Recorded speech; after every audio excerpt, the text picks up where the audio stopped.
la chaîne de Maman Cuisine. J'espère que vous allez bien. Alors moi je suis super contente de vous retrouver enfin sur ma chaîne après tous ces longs mois d'absence. Et oui, déjà 5 mois, le temps passe trop vite. Et oui, alors je me suis absentée tout ce temps pour les raisons suivantes. C'est que fin janvier, j'ai perdu quelqu'un de très proche dans ma famille et très proche à mon cœur. Alors, j'en dirai pas plus parce que sinon je vais pleurer à chaudes larmes et c'est pas le but de pleurer sur la vidéo. Voilà, donc j'ai vraiment eu du mal à m'en remettre, mais vraiment du mal. Voilà, et puis ensuite, après le décès de cette personne, eh ben, j'ai eu une tendinite. D'ailleurs, je l'ai toujours, hein, vous voyez, une tendinite au niveau du bras gauche, avec une fissure au niveau du tendon. Donc déjà qu'une tendinite, c'est long à soigner et ça fait mal. Alors en plus avec une fissure qui se rajoute en plus, je vous dis pas, là je fais bonne figure devant vous. J'essaie de garder le sourire, mais je peux vous dire j'ai vraiment très mal et c'est très long à soigner. Voilà. Autrement, merci à toutes les personnes qui ont été bienveillantes envers moi en m'envoyant tout plein de messages en me disant: coucou Karine, j'espère que tu vas bien, j'espère qu'il n'y a rien de grave, tu nous manques, on a hâte de te revoir en vidéo, tes recettes nous manquent, ta spontanéité, ton sourire, ta joie, bref, ça fait vraiment chaud au cœur. Donc me revoilà parmi vous. Et également, je voulais remercier infiniment toutes les personnes qui se sont abonnées à ma chaîne. Voilà, donc merci infiniment. Donc j'arrête de blablablater parce que ça ne change pas. Je blablate toujours autant. Je papote. Du coup, pour cette nouvelle recette, j'ai décidé de vous réaliser un petit gâteau à la crème de marron. Plus exactement, un fondant au chocolat et crème de marron. Vous allez voir, il est ultra simple à réaliser et c'est vraiment une tuerie. Je l'avais réalisé courant la mi-janvier. C'est ce que je voulais vous présenter en vidéo, mais comme après j'ai eu des soucis familiaux, du coup, je n'ai pas pu vous la présenter, je vous la présente aujourd'hui. Vous allez voir, je l'ai fait pour ma famille, pour des collègues de travail, et franchement, ils ont adoré. Pourtant, moi, je ne suis pas du tout crème de marron, mais vraiment, ça passe crème. Voilà, vous allez voir, vous allez vous régaler, et c'est très simple, en plus de ça, à réaliser. Voilà, juste une dernière chose, c'est une recette que j'ai trouvée sur Facebook. Bien sûr, je pense que ça vient d'Instagram, que les gens publient sur Facebook. Alors, il faut faire attention à toutes ces recettes, parce que moi, j'en ai testé une que je voulais vous présenter. Je vous en parlerai à la fin de la vidéo. Et que je voulais faire. Ça marche avec ces chaleurs, il fait chaud, c'est une tuerie. Quand je l'ai réalisé, c'était une catastrophe. Comme quoi, il y a aussi des arnaques dans les recettes de cuisine. Voilà. Mais je vous expliquerai en fin de vidéo. Allez, maintenant, on passe à la recette du fondant chocolat crème de marron. C'est parti! Eh bien, c'est parti pour la réalisation du fondant chocolat crème de marron. Mais avant de vous expliquer ce qu'il faudra comme ingrédient, je vous conseille de préchauffer votre four. Alors, vous devez un petit peu l'entendre en fond, ça fait un petit bruit. J'ai programmé mon four à 170 degrés. Comme ça, ça va permettre qu'il chauffe bien et le temps que vous fassiez votre pâte à gâteau, eh bien, votre four sera en température égale quand vous allez mettre votre gâteau en cuisson. Ok? Donc maintenant, qu'est-ce qu'il vous faut comme ingrédient? Donc vous aurez besoin donc, de 200 g de chocolat noir, vous voyez, comme ceci, voilà, ça ne brille pas trop. Donc moi j'ai pris la marque Meunier, mais vous n'êtes pas obligé, hein, vous pouvez très bien prendre la marque Nestlé, Carrefour, Auchan, Lidl, Leclerc, Cora, voilà, peu importe, du moment que vous avez 200 g de chocolat noir. Ensuite, vous aurez besoin de 50 g de beurre demi-sel. Vous aurez besoin de 3 œufs entiers, comme ceci, voilà. Ensuite, vous aurez besoin de 40 g de farine. Et pour finir, l'ingrédient principal qui n'est autre que la crème de marron. 500 g, il vous en faudra. Et bien sûr, important, un moule. Il vous faudra donc un moule à cake, comme ceci. Alors moi, j'ai mis du papier sulfurisé ou papier cuisson. C'est la même chose. Oui, si vous n'avez pas de papier cuisson, vous allez me dire, bah, alors je fais comment, Karine? Et bien c'est très simple, vous prenez un moule en silicone. Oui, mais j'ai ni de moule en silicone, je fais comment, Karine? C'est très simple, pas de panique, vous prenez votre moule et vous allez le chemiser. T'es marrante, mais ça veut dire quoi chemiser, Karine? Et bien c'est très simple, c'est-à-dire que vous allez prendre du beurre à température ambiante ou à défaut de la margarine. Et avec votre main propre, ou si vous n'aimez pas, vous prenez un pinceau et vous allez badigeonner tout votre moule, surtout les côtés. Voilà, chaque bien l'intérieur des côtés, parce que souvent ça accroche quand on démoule un gâteau, ça accroche les angles. Voilà. Une fois que vous avez bien beurré partout, vous allez prendre une bonne cuillère à café de farine, la mettre à l'intérieur et vous allez la répartir dans tout votre moule en tapotant comme ça de partout. Normalement, ce qui va faire que la farine va se disposer de partout. Et normalement, au-dessus, si vous en reste un petit peu, ce qui m'étonnerait, mais si jamais vous en reste un petit peu, soit vous le récupérez dans une assiette, ou autrement, le surplus, vous le mettez dans votre évier. Voilà, en tapotant comme ça, ça va faire tomber. Et vous verrez, votre moule sera tout blanc. Voilà, ce qu'on appelle chemise à moule. Voilà, et bien maintenant, on continue la préparation. Eh bien, on continue. J'ai tourné mon robot face à moi, ça sera quand même plus pratique pour l'utiliser. Ensuite, maintenant, comment ça va se passer? Ben, c'est très simple. Vous allez choisir dans votre robot le mode cuisson personnalisée. Alors, vous allez me dire, oui, mais maman cuisine, moi j'ai mon Factor Connect, j'ai pas la cuisson personnalisée. C'est où? Aide-moi, j'ai peur de ne pas savoir l'utiliser. Au même titre que tous ceux qui viennent de recevoir, peut-être qu'ils ont eu pour la fête des mères, mesdames, vous avez eu, ou même monsieur, vous allez avoir prochainement le Smart Connect de Lidl, parce qu'on dit toujours les dames, mais il y a des messieurs qui ont aussi. Où c'est que je trouve? Voilà, je viens d'acquérir ce robot, je ne sais pas l'utiliser. Eh bien, la fonction personnalisée, ça va servir pour, en fait, simplement faire vos propres recettes. Ce ne sont des recettes pas intégrées au robot, c'est vos propres recettes, comme celles qu'on est en train de faire. Donc, la cuisson personnalisée va servir à régler la température de cuisson, la vitesse des lames et bien sûr, la minuterie. Voilà à quoi sert une cuisson personnalisée. Chaque robot s'appelle différemment, mais ils ont la même fonction sur tous, que ce soit le Thermomix, le Smart Connect, le Monsieur Cuisine Connect, le Fagor Compact et même le robot d'M6 Boutique. Voilà, tous ils ont la même fonction, mais ça s'appellera différemment. Donc nous qui avons le Smart Connect, on appuie sur cuisson personnalisée, ça revient au même. Et là on va choisir la température. Donc déjà je vais programmer 65 degrés. Alors pourquoi? Tout simplement, c'est parce qu'on va faire fondre le chocolat et le beurre ensemble. Allez, c'est parti. Donc là, j'ouvre mon robot. Voici. Je vais verser mon chocolat dans ma cuve. Voilà. Ensuite, je vais mettre donc mon beurre. Voilà, comme ceci. Voilà. Hop. Donc là, maintenant, je vais refermer mon couvercle avec mon petit bouchon. J'ai programmé 65 degrés. Je vais mettre 7 minutes le temps que ça fonde tranquillement. Voilà. Et ensuite, au niveau de la vitesse de la lame, je vais mettre vitesse 1. Pas besoin de mettre 4, 5, 6, 7, ça ne sert à rien.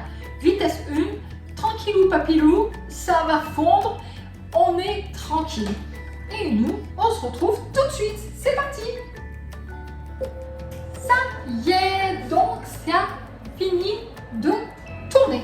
Donc on va voir l'intérieur à quoi cela ressemble. Hop, hop, donc j'ouvre. Ah, ben ça a bien fondu, écoutez, c'est pas mal. C'est pas mal, c'est pas mal. Je vais vous faire voir un petit peu comment c'est l'intérieur. Regardez. Voyez, c'est bien fondu. Ouais, c'est pas mal. Bon, ok, donc juste une petite précision, puisque je l'avais déjà fait cette recette auparavant.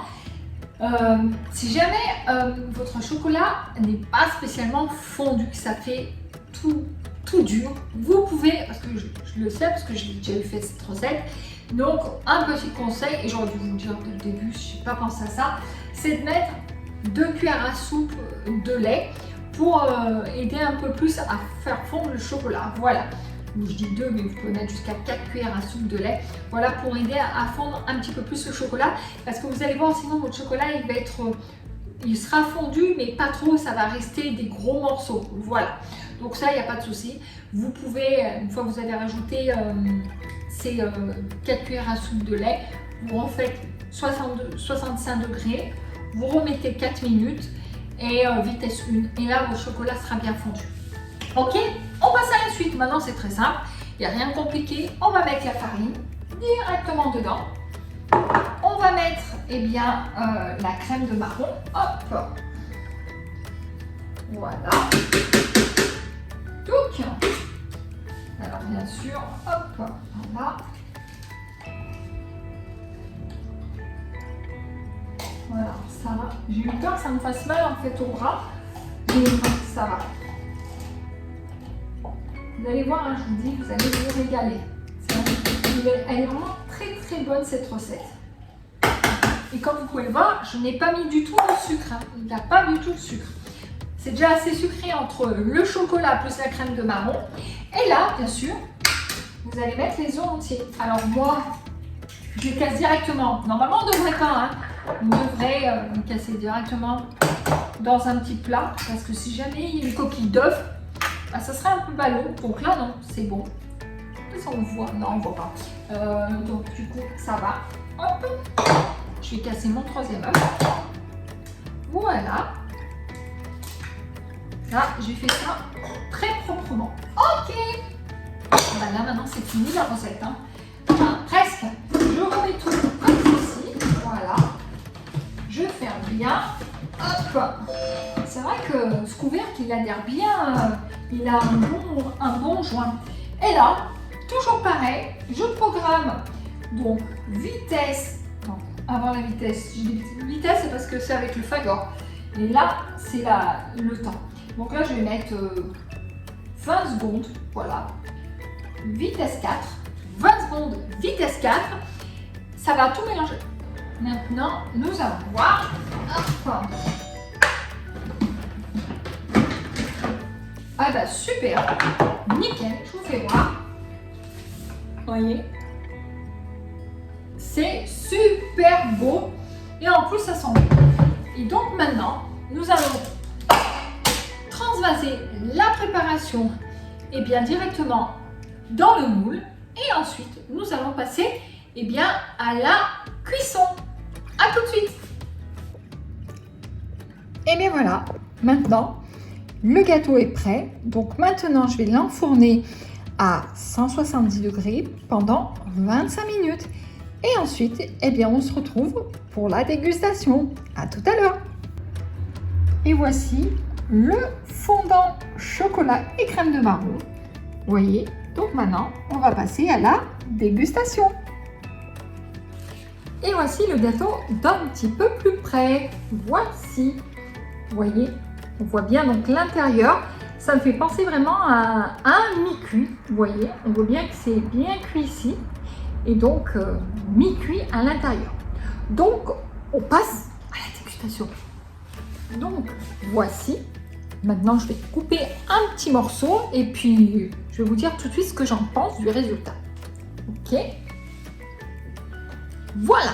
Donc, vous voyez, vraiment, ça fait vraiment mi-cuit. Trop bon. Non, vraiment excellent. On sent bien le goût du chocolat intense et avec la pointe en arrière de la crème de marron, pardon. Non, mais c'est vraiment le mariage parfait. Bon, je ne vais pas goûter plus. Je vais finir mon petit bout avec mon café important, le café de l'après-midi. Voilà. Donc, que vous dire plus de cette recette? Comme d'habitude, hein, je l'ai fait plusieurs fois, je la fais. C'est vraiment une réussite. C'est vraiment parfait. D'ailleurs, ma fille et mon mari vont se régaler tout à l'heure quand ils vont rentrer. Voilà, ma fille de son stage et mon mari du travail. Voilà.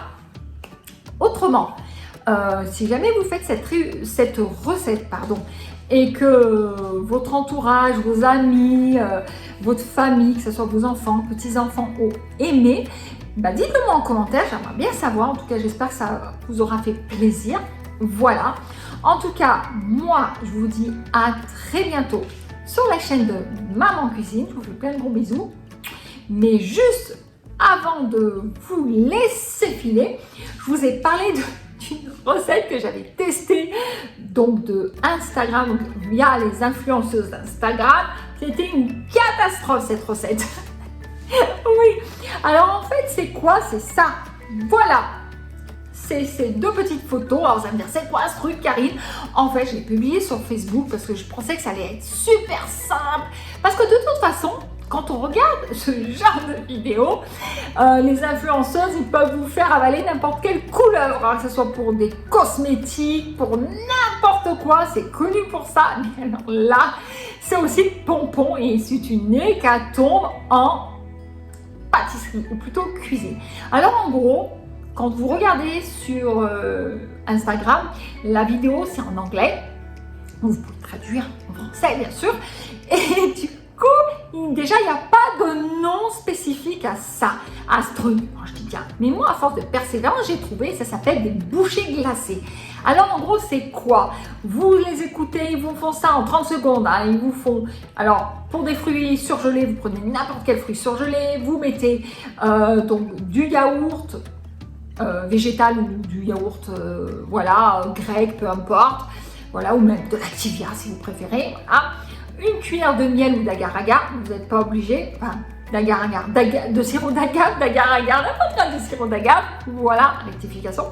Vous mélangez le tout, vous pouvez mettre des pépites de chocolat, des noix, ce que vous voulez, bref, vous mélangez tout ça. Alors vous avez intérêt à vite mélanger parce que tout, ça durcit avec les fruits congelés.